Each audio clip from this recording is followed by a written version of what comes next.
اعوذ باللہ من الشیطان الرجیم، بسم اللہ الرحمن الرحیم۔ ڈیئر اسٹوڈنٹ، کیسے ہیں؟ امید ہے آپ سب خیریت سے ہوں گے۔ اور آج ہماری ہے لیگل ڈرافٹنگ کی کلاس، اور لیگل ڈرافٹنگ میں ہم، جیسا کہ آپ کو پتہ ہے کہ دعویٰ جات تحریر کر رہے تھے، وہ مختلف دعوے اور جواب دعوے ہم نے لکھے۔ آج بھی ایک دعوے کو لکھنے کی کوشش کریں گے، میں سمجھاؤں گا کہ وہ آپ کو کیسے لکھنا ہے۔ آج کا جو دعویٰ ہوگا ہمارا وہ ہے suit for permanent injunction on restraining nuisance. اس کے اوپر ہم نے ایک دعویٰ تحریر کرنا ہے، اور یہ جو ہے ایک پرماننٹ انجیکشن لینا ہے ہم نے، جسے ہم کہہ دیتے ہیں کہ ایک پرماننٹ ہوتا ہے اور ایک ٹیمپریری انجیکشن ہوتے ہیں۔ تو یہ انشاءاللہ ان ڈیٹیل ایک کلاس کے اندر، جو ہماری سی پی سی کی کلاس ہوگی، اس میں بھی اس کو جو ہے تفصیل سے بتاؤں گا کہ یہ کیا چیز ہوتی ہیں۔ بہرحال یہ آپ کو اتنا تو آپ کو پتہ ہی ہے کہ پرماننٹ یا انجنکشن کیا ہوتے ہیں۔ اس کی تفصیل وہ جو آرڈر 9 کے اندر سی پی سی کے اندر دی ہوئی ہے، ٹیمپریری انجنکشن کی اور انجنکشن سے متعلق باتیں، تو ان کو ڈسکس انشاءاللہ ہم اپنے سی پی سی کے کلاس میں کریں گے۔ تو ابھی ہم لکھتے ہیں یہ دعویٰ، جیسا کہ آپ کو اسکرین پر نظر آ رہا ہے کہ سب سے پہلے ہم وہی جو کورٹ کا نام ہوتا ہے اور جہاں جس عدالت میں آپ نے کرنا ہوتا ہے، وہاں جو ہے اس کورٹ کا نام لکھیں گے۔ جیسے یہ لاہور کا ایک کیس ہے، اور لاہور میں جس کی دعوے دائری ہوئی ہے، تو یہ اوپر کی لائنیں جو آپ کو نظر آ رہی ہیں، in the court of senior civil جج لاہور۔ آپ کو میں پہلے بھی بتا چکا کہ جتنے بھی دعویٰ جات ہوتے ہیں وہ سینئر سول جج کے پاس ہوتے ہیں، اور ان کی جو انہی کو مخاطب کیا جاتا ہے اپنے دعوے کے اندر، پلیڈنگ کے اندر۔ اور سینئر سول جج کے پاس سے جب دعویٰ، پھر وہ جس کے پاس چاہیں اس کو بھیج سکتے ہیں۔ مثلا سول کورٹس کے اندر کوئی بھی، جتنی بھی سول ججز بیٹھے ہوئے ہیں، ان کے پاس یہ اختیارات سینئر سول جج کے پاس ہیں، وہ کس کے پاس بھیجتے ہیں۔ تو بہرحال آپ نے جو اوپر کا ٹائٹل لکھنا ہوتا ہے وہ اسی عدالت کا لکھنا ہوتا ہے، یعنی سینئر سول جج کا، اور جس شہر کا ہوتا ہے، جس شہر میں اس کو جورسڈکشن ہوتی ہے، جہاں پر یہ جورسڈکشن ہوتی ہے اس کیس کی، اسی شہر کا پھر نام تحریر کیا جاتا ہے۔ مثلا اس کیس کے اندر جو جورسڈکشن ہے وہ لاہور کو ہے، تو پھر ہم نے یہاں پر لکھا in the court of senior civil جج لاہور۔ اس کے بعد پھر ہم ڈیٹیل لکھتے ہیں، ڈسکرپشن لکھتے ہیں، جیسے میں نے آپ کو بتایا تھا آرڈر 7 کے اندر کہ پلینٹ کے اندر کیا کیا ریکوائرمنٹس ہیں۔ اس کا رول 1 آپ کو بتایا تھا کہ ساری کی ساری ڈسکرپشن لکھنی ہوتی ہے، جو اس کی اپنے جو پلینٹف ہے اس کی ساری ڈسکرپشن لکھنی ہوتی ہے، اس کا نام لکھنا ہوتا ہے، اس کی ولدیت لکھنی ہوتی ہے، اس کی کاسٹ، اسی طریقے سے وہ ریزیڈنس کہاں کا، ریزیڈنس آف کہاں کا ہے وہ، تو یہ سارا لکھنا ہوتا ہے۔ ایسے ہی اس دعوے کے اندر جیسے یہ لکھا ہوا ہے اے سن آف بی، اسی طریقے سے پھر اس کی کاسٹ لکھیں گے، اور پھر کاسٹ لکھنے کے بعد اس کا ریزیڈنٹ آف فلاں جگہ، اور اس کے بعد لاہور لکھ کر ایک سائٹ پر آپ دیکھ رہے ہیں پلینٹف، تو اس کو مدعی لکھ دیں گے، پلینٹف لکھ دیں گے۔ پھر درمیان میں ورسز، اور کس کے خلاف جو دعوے دائری ہو رہی ہے، جو ڈیفینڈنٹ ہوگا، اس کا پورا نام، ولدیت، اس کی کاسٹ اور پورا ایڈریس لکھا جائے گا۔ اور جیسے اس میں نے لکھا ہے کہ سی سن آف ڈی ریزیڈنٹ آف فلاں، جس جگہ کا بھی ہے وہاں کا لکھیں گے، اور وہ لاہور کے رہنے والے ہیں تو لاہور لکھ دیں گے، اور پھر نیچے اس کے ایک سائڈ پر لکھ دیں گے ڈیفینڈنٹ۔ یہ اس کو لکھنے کے بعد پھر ہم نے مینشن کرنا ہوتا ہے سوٹ کو، کہ سوٹ کس چیز کا کر رہے ہیں۔ اب ہمیں پتہ ہے کہ سوٹ ہم کر رہے ہیں سوٹ فار انجنکشن ریسٹریننگ نائسنس کا، تو وہی ٹائٹل، سیم ٹائٹل جو ہے، ہم یہ سینٹر کی کمانڈ دے کر، یا سینٹر میں اس کو جو ہے درمیان میں پیج کے بالکل سینٹر میں جو ہے یہ لائن لکھ دیں گے، اور پتہ چلے، اس کو انڈر لائن بھی کر سکتے ہیں، اور تاکہ پتہ چلے کہ یہ جو ہے آپ کا کیس کا جو ٹائٹل ہے، یا جس بارے میں آپ کیس کر رہے ہیں، یہ اس کا عنوان ہے۔ اس کے بعد جیسے ہم شروع کرتے ہیں ہر دعوے کی، وہی لائنیں کہ the plaintiff respectfully submits as under, تو اس کے بعد پھر جو آپ نے لکھنی ہوتی ہے، جو تحریر کرنا ہوتا ہے، وہ سارا کا سارا تحریر کرنا شروع کر دیتے ہیں، اور پیراوائز اس کے جو بھی آپ نے دعوے کے اندر پیراوائز لکھنے ہوتے ہیں، وہ سارے کے سارے پیرے اس کے اندر شامل کرتے ہیں۔ مثلا اس کے اندر ہم نے جو پہلا پیرا ہے وہ یہی لکھا ہے دیٹ دی پلینٹف۔ اچھا، یہ بھی آپ کو بتا دیں کہ جتنے بھی جو بھی آپ انگلش کا دعوے دائری کر رہے ہیں، انگلش کے اندر اگر لکھ رہے ہیں تو وہ آپ دیٹ سے شروع کریں گے، اور اگر آپ اردو کے اندر لکھ رہے ہیں تو یہ کہ اسے جو ہے فقرہ شروع کیا جاتا ہے۔ تو نمبر 1 فقرہ یہاں پر دیکھیں آپ کے سامنے آیا ہوگا کہ that the plaintiff is the absolute owner of agricultural land measuring 5 acre situated on Multan road.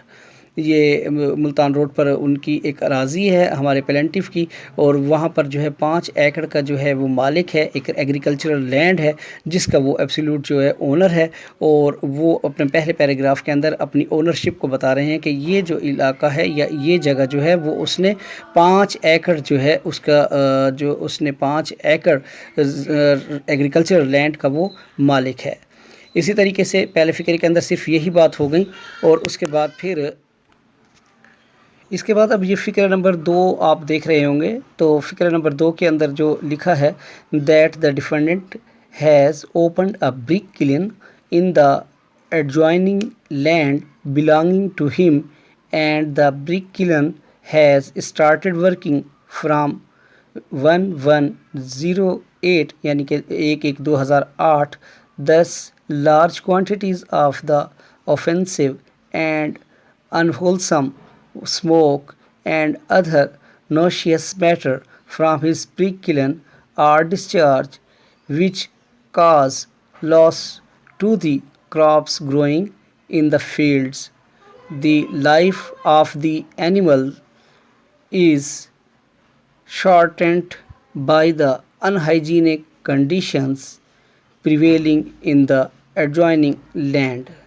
بڑا آہستہ آہستہ کر کے ان لائنوں کو میں نے پڑھ دیا، اور ان کا پڑھنے کا مقصد یہ ہے تاکہ اگر آپ لکھنا چاہ رہے ہیں تو ساتھ ساتھ آپ لکھ بھی سکتے ہیں۔ اور ان کا میں بتا دوں کہ دوسرا فقرہ جو ہے وہ ڈیفینڈنٹ سے متعلق ہے، اور ڈیفینڈنٹ کے بتایا گیا ہے کہ یہ جس وجہ سے کیس کو دائر کیا جا رہا ہے تو اس میں پہلی وجہ یہ بیان کی جا رہی ہے کہ اس کا ڈیفینڈنٹ نے جو ہے اس کا ایک بھٹا جس کو کہتے ہیں جہاں پر اینٹیں بنائی جاتی ہیں وہ ان کی اراضی کے ساتھ ایک بنایا ہے، اور اس میں وہاں پر جو ہے کام بھی شروع کر دیا ہے۔ تقریباً 1/1/2008 سے وہاں پر کام شروع ہو چکا ہے، اور اسی وجہ سے جو کہ وہاں کا جو اب اس کی وجہ سے دھواں وغیرہ جو اس میں سے نکلتا ہے، تو اس دھوئیں کی وجہ سے بہت ساری چیزوں پر اثرات پڑ رہے ہیں۔ ان ہائیجینک کنڈیشن اگر علاقے کے اندر پھیل رہی ہے، اور پھر جو اس ساتھ جو فصلیں لگی ہوئی ہیں وہ بھی اس کی وجہ سے تباہ ہو رہے ہیں، اور جانوروں کی زندگی کو بھی خطرہ ہے۔ تو یہ ساری چیزیں ایک فقرے کے اندر فقرہ نمبر 2 کے اندر تحریر کر دی گئیں، یہ سارا کچھ اس میں بتا دیا گیا۔ اب فقرہ نمبر 3 دیکھتے ہیں۔ فقرہ نمبر 3 کے اندر جو لکھا ہوا ہے وہ consequential to the effect the plaintiff has been compelled to abandon the said premises. جو premises ہے وہ یعنی کہ وہ جو علاقہ ہے اب وہ چھوڑنے پر مجبور ہو گیا ہے ہمارا پلینٹف، انہی حالات کی وجہ سے جو اوپر بیان کیے گئے کہ اس جو بھٹا بنا ہے، بھٹے کا جو سموک ہے وہ اتنا نقصان دہ ہے کہ ہمارا جو پلینٹف ہے یا پلینٹف کو جو ہے وہ جگہ چھوڑنے پر وہ مجبور ہو گیا ہے۔ اسی طریقے سے فقرہ نمبر 4 دیکھتے ہیں۔ That the defendant was requested to remove his said kiln from the plaintiff's neighbourhood but he has refused to do so thus necessitating an action for an injunction against him. تو اس فقرے کے اندر یہاں پر بیان کیا گیا ہے کہ ڈیفینڈنٹ کو جو ہے بار بار ریکویسٹ کی گئی، بار بار اس سے بارہا کہا گیا کہ آپ یہ کلن کو یہاں سے ہٹا لیں، اور جو آپ نے جو پلینٹف کے نیبرہڈ میں بنایا ہوا ہے، جو اس کے پڑوس میں آپ نے یہ ایک بنایا ہوا ہے بھٹا، اس کو آپ یہاں سے ختم کریں کیونکہ یہاں سے بہت زیادہ نقصانات اس کی وجہ سے ہو رہے ہیں۔ لیکن اس نے صاف طور پر جو ہے وہ اس نے اس کو منع کر دیا، اور جب یہ منع کیا تو پھر یہی وجہ بنی ہمارا یہ انجنکشن لینے کی اور یہ دعویٰ دائر کرنے کی، یہی وجہ بنی کہ اس نے واضح طور پر جو ہے اس کو منع کر دیا۔ اور جب منع کر دیا اور پھر یہ ہم نے فقرہ نمبر 4 کے اندر یہ والی ساری باتیں لکھ لیں، اس کے بعد فقرہ نمبر 5 کو ہم دیکھتے ہیں کہ that the cause of action اروز on 1108 when the defendant started a brick kiln. تو یہ جو ہے اب کاز آف ایکشن کا فقرہ آ گیا۔ کاز آف ایکشن جیسا کہ آپ جانتے ہیں کہ پہلے فقرے جو ہیں وہ آپ نے کچھ جو فیکٹس تھے وہ بیان کیے گئے، اور پھر اس کے بعد کاز آف ایکشن کا فقرہ آ جاتا ہے۔ اسی طریقے سے سوٹ ویلیویشن کا بھی آ جائے گا، اور یہ مختلف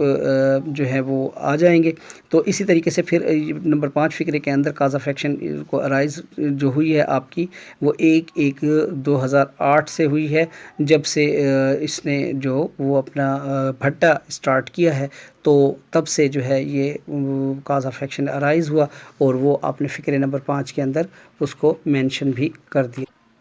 اسی طرح فقرہ نمبر 6 ہے کہ that as the cause of action for the present suit rose on Multan road Lahore so the civil court of Lahore has the injunction to try the suit یا ٹو ٹرائی دس سوٹ۔ فقرہ نمبر 6 کے اندر cause of action کے بعد بات ہو رہی ہے jurisdiction کی، اور جورسڈکشن جیسا کہ یہ علاقہ ملتان روڈ پر واقع ہے اور ملتان روڈ لاہور کے اندر واقع ہے، تو پھر لاہور کی کورٹ کو ہی ایک جورسڈکشن ہوئی اور وہ جورسڈکشن کے پیراگراف کو ہم نے فقرہ نمبر 6 کے اندر لکھ دیا۔ اسی طریقے سے فقرہ نمبر 7 کو جب ہم دیکھتے ہیں تو اس کے اندر سوٹ ویلیویشن کی بات ہے، that the value of the subject matter of the suit for the purposes of the court fee and jurisdiction is fixed as ₹500، یہ 500 لکھا ہوا ہے 500۔ The plaintiff therefore prays that the defendant be restraining permanently from committing the nuisance complaint of cost of the suit be also awarded۔ ایک ہی فقرے کے اندر جو ہے وہ ساری ہم نے سوٹ ویلیویشن کی بات بھی کر دی اور پھر ہم نے پرے بھی کر دیا، یہیں پہ پرے بھی ہماری ہو گئی کہ کورٹ سے جو ہم انجنکشن مانگ رہے ہیں وہ اسی پیراگراف کے اندر ہم نے پریئر کر دی اور وہ ڈیفینڈنٹ کے اگینسٹ لکھ دیا کہ defendant be restrained permanently from committing the nuisance, وہ جو ہے یہ جو نائسنس کریٹ ہو رہی ہے یہ جو ہے اس کو روکنے سے باز رہے یا اس کو روکے اور اس کو آگے نہ بڑھنے دے اور جو ہو سکے تو اس کو یہاں سے ہٹا دے، یہ والی بات اس کے اندر کی گئی ہے۔ اس کے بعد پھر سائڈ پہ دیکھیں ڈیٹ ڈال دیں گے اور پھر نیچے انڈر لائن کرنے کے بعد پلینٹیف کا پورا ایڈریس اور پورا نام، ولدیت، کاسٹ جو ہم نے فقرے نمبر 1 میں یہ بلکہ جو ہم نے دعوے کے شروع کے اندر لکھی تھی وہی جو ہے چیز ہم یہاں پر سیم لکھ دیں گے۔ اس کے بعد پھر یہاں پر جو ہے وہ پلینٹیف اپنے سائن بھی کرے گا۔ پھر آپ کو پتہ ہی ہے دعوے کے ساتھ ویریفیکیشن ہوتی ہے، ویریفیکیشن آن اوتھ ہوتی ہے، یہاں پر آن اوتھ نہیں لکھا ہوا، بہرحال ویریفیکیشن ہے اور اوتھ بھی ساتھ ساتھ لکھنا ہوتا ہے۔ یہ ویریفیکیشن آپ دیکھ رہے ہیں کہ verified at Lahore this day, یہ پھر آپ جو بھی تاریخ ہوگی that contents of para number 1 to 4 are correct to the best of my knowledge and the belief and the contents of para 2-7 are correct to my information۔ یہ میں آپ کو بتا ہی چکا ہوں کہ ان کو پیرا کو علیحدہ علیحدہ کرنے کا کیا مقصد ہے، یہ میں علیحدہ سے آپ کو سمجھا بھی چکا۔ بہرحال سی پی سی کے اندر اگر جب ہم بات کریں گے تو پھر ویریفیکیشن کا میں آپ کو بتا بھی دوں گا، لیکن ابھی آپ کو صرف اتنا یاد رکھنا ہے کہ ان دونوں کا سارے پیراگراف کا علیحدہ علیحدہ سے وہ آپ نے مینشن کرنا ہے۔ پھر اس میں بھی ڈیٹ لکھیں گے، انڈر لائن کریں گے اور وہی جو اوپر آپ نے دعوے کے اندر پلینٹیف کا پورا نام، ایڈریس اور ولدیت وغیرہ لکھی تھی ایسے ہی اس کا بھی نیچے لکھ دیں گے اور اس کو بھی سائن کر دیں گے۔ ویریفیکیشن آن اوتھ ہوتا ہے، اگر ویریفیکیشن آپ نے علیحدہ سے لکھی ہے تو پھر اوتھ کو بھی آپ علیحدہ سے لکھیں گے اور اسی طریقے سے اس کا بھی ڈیٹ اور سائن وغیرہ وہ سارا کمپلیٹ کرائیں گے۔ تو یہ تھا آج کا لیکچر اور اس میں لکھنا سیکھنے کی کوشش کی ہم نے کہ suit for permanent injunction restraining license, اور انشاءاللہ نیکسٹ جو کلاس ہوگی ہماری اس میں پھر ہم کوئی نیکسٹ اپنے دعوے کے ساتھ یا جواب دعوے کے ساتھ پھر حاضر ہوں گے۔ تب تک کے لیے راشد نصیب کو اجازت، اللہ حافظ۔